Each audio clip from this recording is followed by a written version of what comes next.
What would you do if your disastrous blind date was interrupted by your terrifyingly powerful billionaire neighbor? Nathan was just a single dad trying to piece his life back together. That is, until the most intimidating woman in Chicago leaned over his table, ruthlessly chased away his date, and whispered 3 life-altering words. Why not me? The starkest dividing line in Chicago's affluent Gold Coast neighborhood wasn't a fence or a wall. It was the 12 feet of manicured ivy separating Nathan Hayes' crumbling 1920s carriage house from the sprawling $22 million mega mansion next door.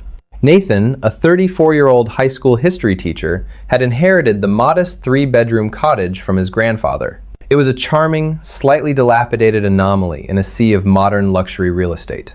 For Nathan, it was the only sanctuary he and his 7-year-old daughter, Lily, had left after his ex-wife, Caroline, abruptly walked out on them 4 years ago. Caroline had decided that marriage to a public servant and the chaotic reality of motherhood didn't align with her dreams of finding herself a journey she conveniently bankrolled by moving to Europe with a venture capitalist. Next door lived Valerie Sinclair. At 33, Valerie was the founder and CEO of Sinclair Data Solutions, a cloud security empire that had recently gone public, cementing her status as one of the youngest self-made billionaires in the country. To the media, she was an enigma, brilliant, ruthless, and famously private. To Nathan, she was the intimidating neighbor who traveled exclusively in a convoy of matte black Cadillac Escalades, flanked by private security details in tailored suits. Their interactions over the past 2 years had been limited to polite, terse nods across the driveway. The only significant conversation they'd ever had occurred the week Valerie moved in. Her real estate agent had knocked on Nathan's door, casually offering him a staggering $4.5 million for his carriage house.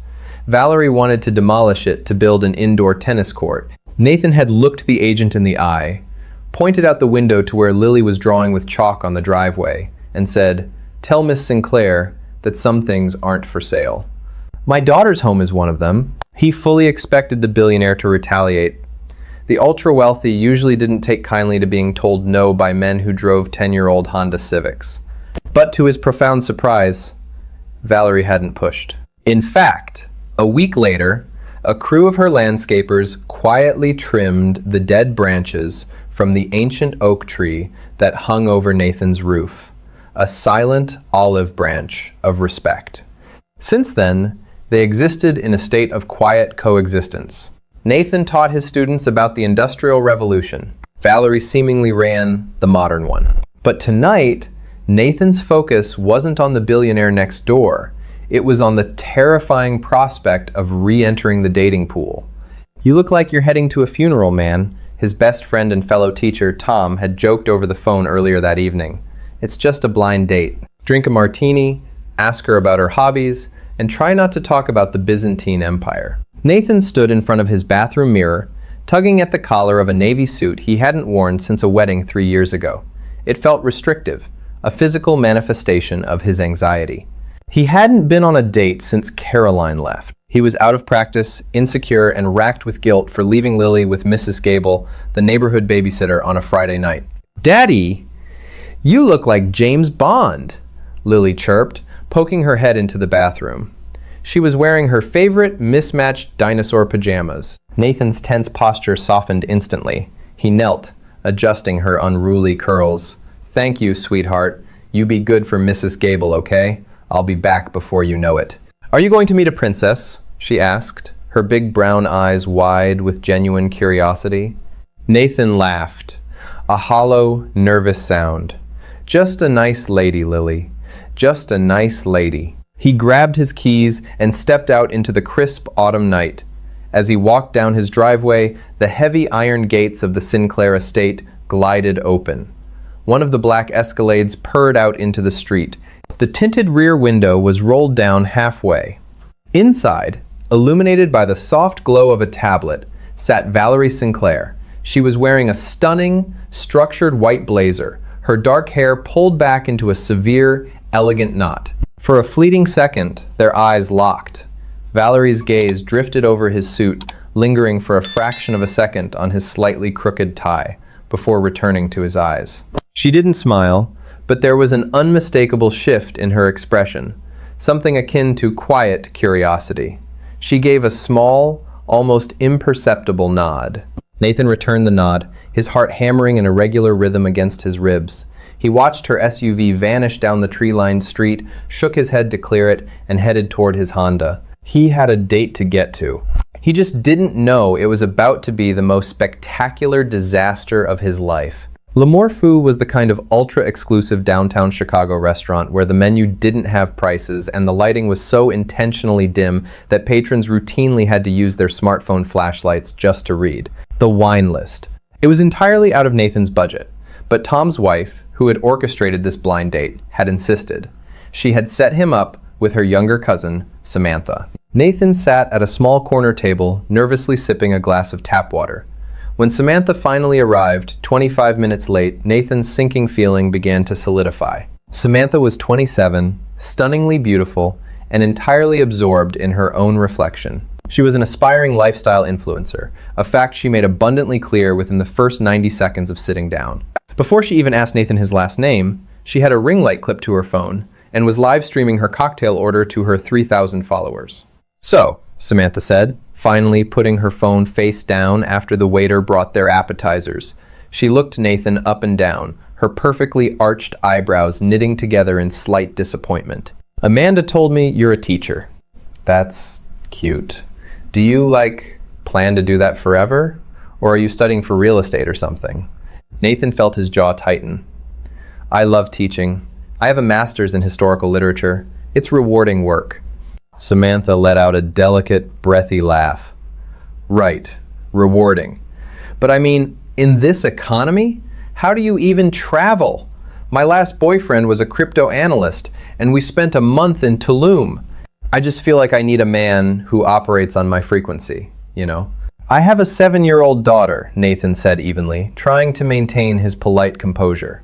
"My frequency is mostly focused on PTA meetings, grading essays, and making sure she has a good life." Samantha visibly recoiled at the mention of a child.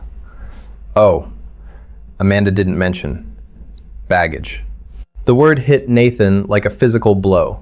Baggage. His beautiful, brilliant, funny daughter was being dismissed as luggage by a woman who had just spent 4 minutes complaining that the waiter didn't put enough organic agave in her margarita. Nathan looked at his watch. He was paying Mrs. Gable $20 an hour for the privilege of being insulted. He took a deep breath, preparing to politely excuse himself, pay for his half, and leave. But before he could speak, the atmosphere in the restaurant shifted. Nathan noticed the maitre d' practically sprinting toward the front entrance. A hush fell over the surrounding tables. Striding through the dining room with the quiet, devastating authority of a sovereign entering her court was Valerie Sinclair. She was flanked by 2 older men in sharp business suits, investors, Nathan guessed. Valerie moved with predatory grace, her sharp eyes scanning the room. The matron led them to the VIP booth, which happened to be directly adjacent to Nathan's cramped corner table. As Valerie sat down, her gaze swept over the neighboring tables. When her eyes landed on Nathan, she stopped. Her perfectly sculpted mask of corporate indifference cracked for a millisecond, replaced by genuine surprise. Then she looked at Samantha. Samantha, completely oblivious to the billionaire next to them, was currently snapping her fingers at the passing sommelier. "Excuse me, this Pinot Noir tastes like a basement. I explicitly asked for something bright and fruity. Take this back and bring me a bottle of the Chateau Margaux, and comp the first glass, obviously." The sommelier looked mortified. "Madam, the Margaux is a deeply complex, heavy Bordeaux. It is not exactly fruity, and it is." He hesitated, not wanting to say it was $1,200 a bottle. "I don't care," Samantha snapped loudly, drawing stares. "Just do your job." Nathan closed his eyes, thoroughly humiliated. "Samantha, please don't speak to him that way." "Oh, relax, Nathan. If you want top-tier service, you have to demand it." "Alpha energy," she sneered, looking at his modest suit. "You should take notes." Actually, a smooth, ice-cold voice sliced through the tension. He shouldn't. Nathan's head snapped up. Valerie Sinclair had risen from her VIP booth and was standing directly beside their table. Up close, her presence was almost suffocating. She smelled faintly of expensive vanilla and sheer power. The restaurant went dead silent. Samantha blinked, her mouth falling open. "Excuse me? Who do you think?" The 2018 Chateau Margaux, Valerie interrupted. Her tone polite but laced with absolute venom, is indeed a heavy, tannin-rich Bordeaux. It pairs terribly with the sea bass you ordered. Furthermore, berating service staff isn't alpha energy. It's a glaring broadcast of profound insecurity and low class. Samantha turned beet red. She finally recognized the woman standing before her. You're Valerie Sinclair. Valerie didn't even acknowledge the recognition. She kept her piercing dark eyes locked on Samantha. This establishment is owned by a subsidiary of my holding company. I do not tolerate my staff being verbally abused by aspiring D-list internet personalities who mistake entitlement for a personality. Valerie pulled a crisp $100 bill from her blazer and dropped it on the table. Your cocktail is covered. The door is behind you. Samantha sat frozen in shock. She looked at Nathan for support, but Nathan was too stunned to speak. Trembling with humiliation, Samantha grabbed her designer knockoff bag, stood up, and practically ran out of the restaurant without looking back. The sommelier let out a breath he seemed to have been holding for a minute. "Thank you, Miss Sinclair. Bring my table the usual, Henri, and put Mr. Hayes' dinner on my tab." Valerie turned her attention back to Nathan. He was staring at her, a mixture of awe, embarrassment, and confusion swirling in his chest. I could have handled that," Nathan stammered, his pride slightly wounded despite the rescue. Valerie looked down at him. The icy armor she wore for the boardroom melted away, leaving something startlingly vulnerable in her eyes. She leaned in, placing one hand flat on his table. The proximity made Nathan's breath catch. "I know you could have, Nathan," she said, her voice dropping to a low, intimate murmur meant only for him. "But you are a good man, and you shouldn't have to endure women who are too blind to see your worth." She lingered for a moment, her gaze dropping briefly to his lips before meeting his eyes again. "Why not me?" she whispered. For 3 agonizingly long seconds, the world stopped spinning. The ambient clatter of silverware, the low hum of jazz from the speakers, the murmur of the elite dining room, it all faded into white noise. Nathan sat frozen, his mind desperately trying to process the words that had just left the lips of one of the wealthiest, most formidable women in America. "Why not me?" I'm sorry?" Nathan finally managed to choke out, his voice betraying a slight tremor. "What did you just say?" Valerie didn't flinch. She didn't retreat behind a veil of sarcasm or pretend it was a joke. Instead, she slid gracefully into the empty chair Samantha had just vacated, completely ignoring her 2 wealthy investors waiting in the adjacent booth. "I asked," Valerie said, her voice steady but noticeably softer than it had been moments ago, "why you are subjecting yourself to the indignity of modern dating apps. Sitting across from a woman who clearly doesn't possess the emotional depth to appreciate you, when I am literally right next door." Nathan let out a breath that was half laugh, half sigh of disbelief. He ran a hand through his hair. "Valerie, Miss Sinclair, you are the CEO of a multi-billion-dollar tech conglomerate. You have presidents on speed dial. I teach teenagers about the French Revolution and drive a car with a taped-on side mirror. We don't exactly move in the same circles." "I don't care about circles, Nathan," she replied instantly, leaning forward. "Do you know what my circles consist of? Sycophants. Corporate sharks waiting for me to bleed. Men who only want to date my net worth or conquer me for their own egos. I spend 16 hours a day being a machine. I am exhausted." She looked away for a brief moment, staring into the flickering candlelight on the table. When she looked back, her guard was completely down. 2 years ago, she continued, her voice barely above a whisper, I offered you enough money to move to the Bahamas and never work another day in your life. Any other man in this city would have taken the check and run. You looked me in the eye and told me to shove it because your daughter's happiness was worth more than my millions.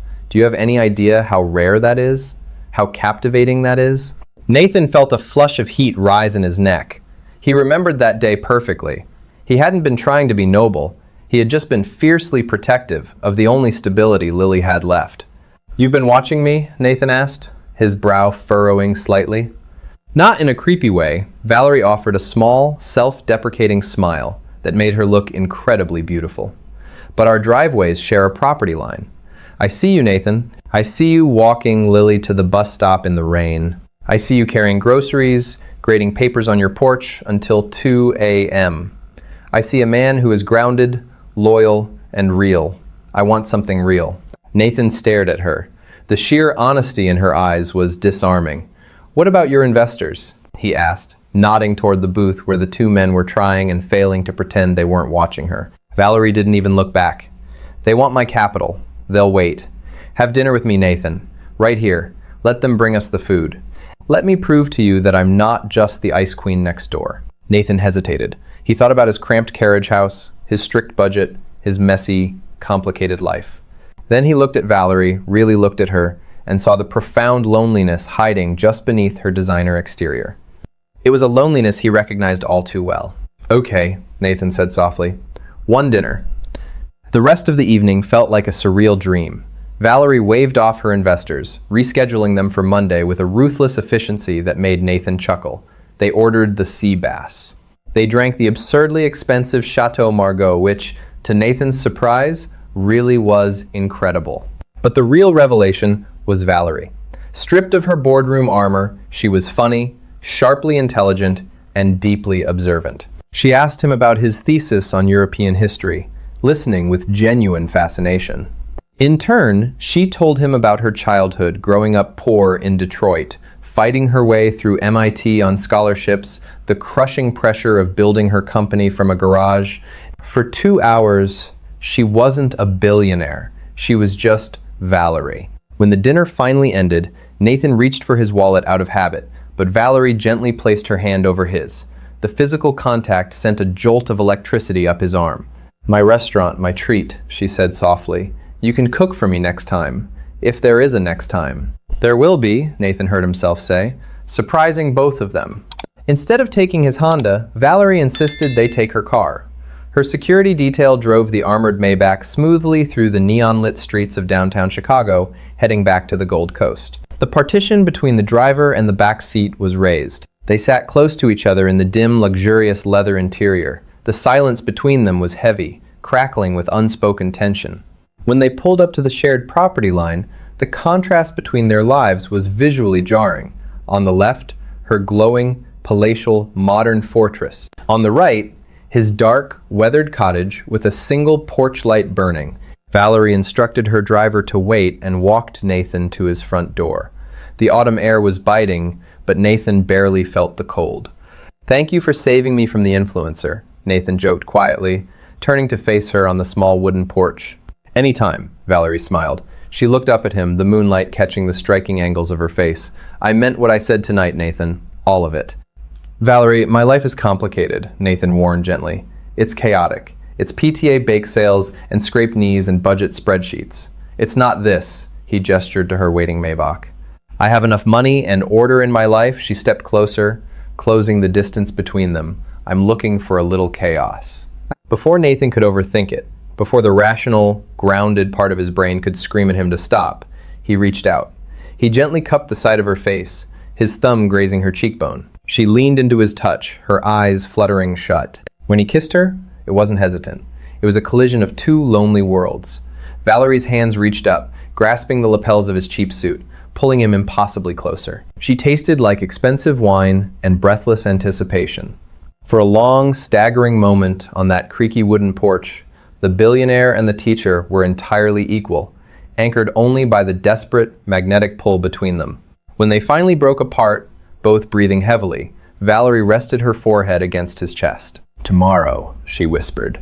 Let me take you and Lily to the park. Tomorrow, Nathan agreed, a genuine smile breaking across his face for the first time in months. Valerie walked back to her waiting car, looking back over her shoulder once before disappearing behind the tinted glass. Nathan walked into his house, paid Mrs. Gable, checked on a sleeping Lily, and collapsed into his bed, his mind reeling. For the first time in 4 years, the future looked bright. It looked thrilling. But the universe, Nathan would soon be reminded, had a wicked sense of timing. The next morning, at 7:30 a.m., Nathan was in the kitchen in his sweatpants, making pancakes. He heard a sharp, frantic knocking at his front door. Assuming it was Valerie, eager for their park date, Nathan wiped his hands on a dish towel, a boyish grin on his face. He swung the front door open. "Good morning, I." The words died in his throat. His blood ran instantly cold. Standing on his porch wasn't Valerie. It was Caroline. His ex-wife looked entirely different than the woman who had abandoned him 4 years ago. She was thinner, her designer trench coat looking slightly rumpled, her face pale and streaked with mascara tears. In her hands, she gripped an expensive leather duffel bag like a life preserver. "Nathan," Caroline sobbed, her voice cracking. "Oh God, Nathan, he left me. I made a terrible mistake. I want to come home." Before Nathan could even process the shock of the ghost standing on his porch, a flash of bright light blinded him. Then another, and another. He looked past Caroline's shoulder. Parked across the street was a sleek silver sedan. 2 men with long lens cameras were leaning out the windows, rapid-firing shots of the tearful reunion. Valerie Sinclair wasn't just a CEO. She was tabloid royalty. And it seemed the paparazzi who routinely staked out her estate had just stumbled upon a wildly different, devastatingly messy story right next door. The rapid-fire clicking of the camera shutters sounded like a firing squad in the quiet, crisp air of Astor Street.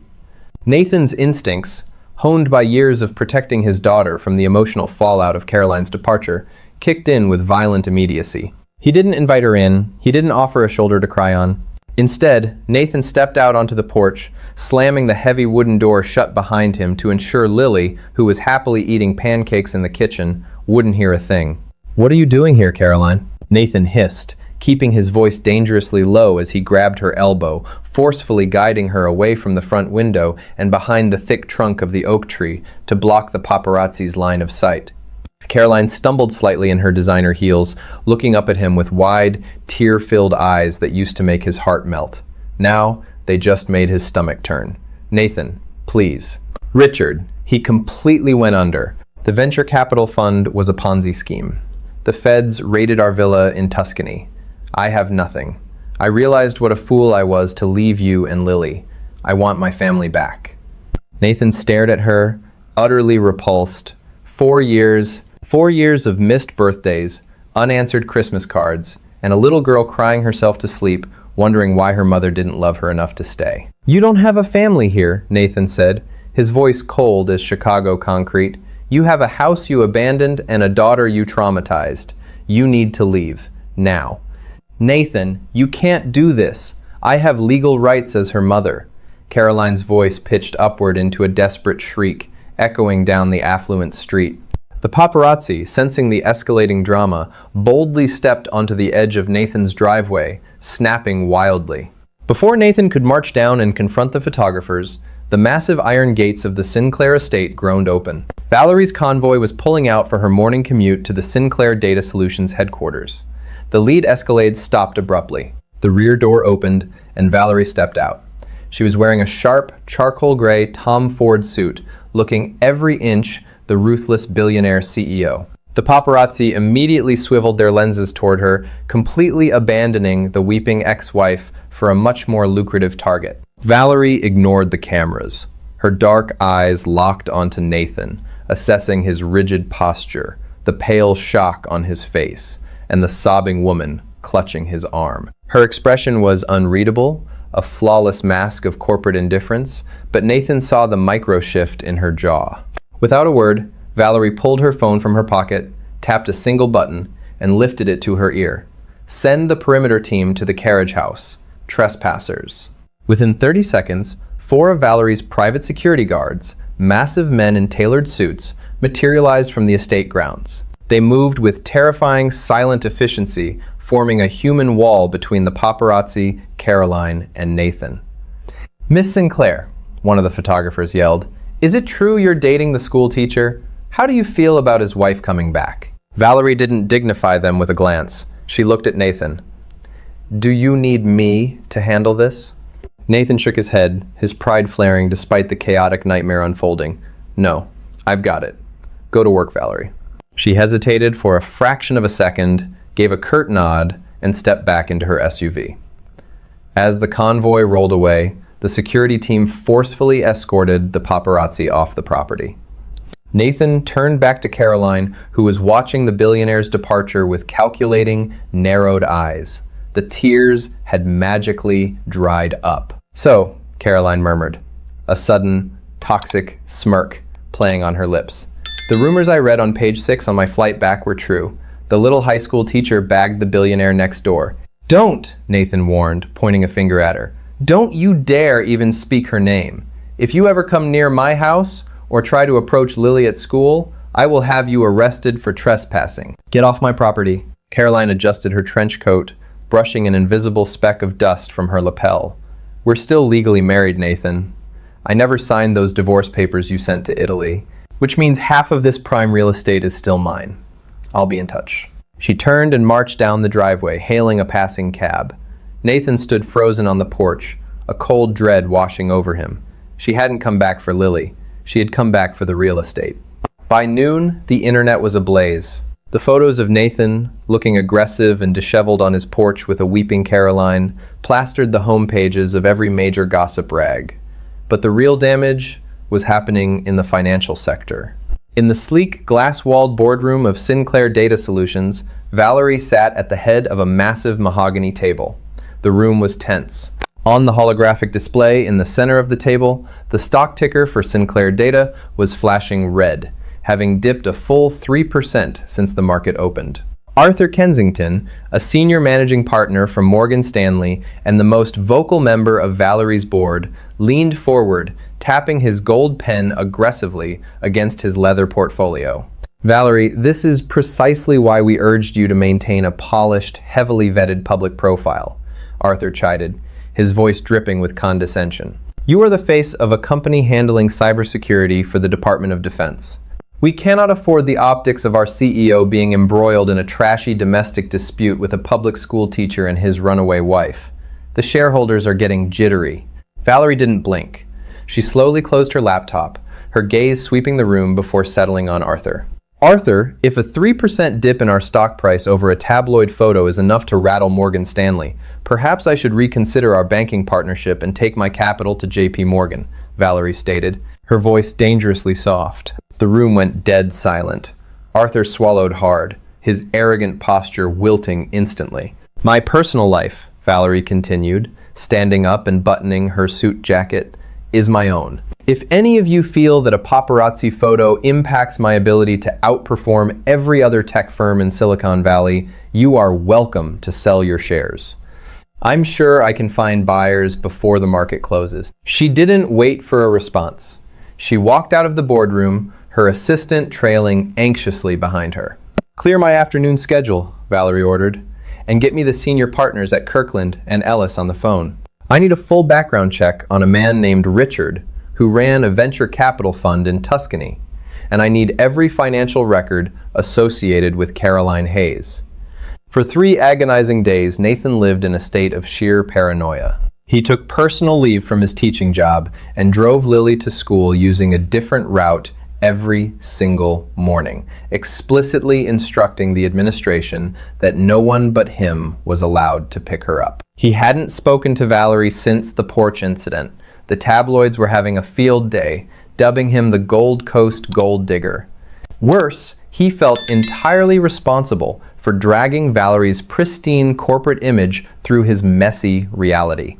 On Thursday afternoon, Nathan sat at his kitchen table, staring blankly at a devastating legal letter. Caroline's lawyer had officially filed for full custody, citing Nathan's unstable new high-profile relationship as a danger to Lily. Attached was a thinly veiled settlement. She would drop the suit if Nathan sold the carriage house and gave her 70% of the profits. It was pure extortion. Fighting it in court would bankrupt him. He buried his face in his hands, feeling his world collapsing. A sharp knock startled him. Looking through the peephole, he exhaled a breath he didn't know he was holding.